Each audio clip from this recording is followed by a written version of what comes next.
За 10 сарын 1-ний өдрөөс газрын харилцаа цахим шилжилт 1 сарын 1-ыг бол улсын хэмжээнд зохион байгуулж ажиллаж байна.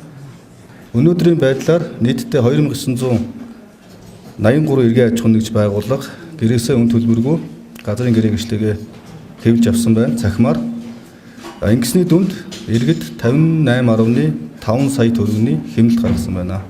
Өөрөөр хэлбэл өмнө нь газрын гэрээ гэрчлэгээ үн цаасан дээр хэвлэгддэг байсан бол одоо гэрээсээ А4-ийн цаасан дээр хэвлж авдаг болсноор энэ улсын тэмдэгтийг төлөх хэрэг шаардлагагүй болсон гэсэн үг. За манай байгууллага жилд дунджаар 1.2 орчим тэрбум төгрөгийн үн цаасны шимтгэлийг бол улсын төсөвт төвлөрүүлдэг байсан. Тэгвэл одоо иргэд энэ одоо улсын тэмдэгтийн мөнгийг төлөх шаардлагагүй болсон гэсэн үг. Сард ойролцоогоор 100 орчим сая төгрөг, жилд 1.2 тэрбум төгрөг иргэдийн халаасанд үлдэж гэнэ гэж ойлгож байна.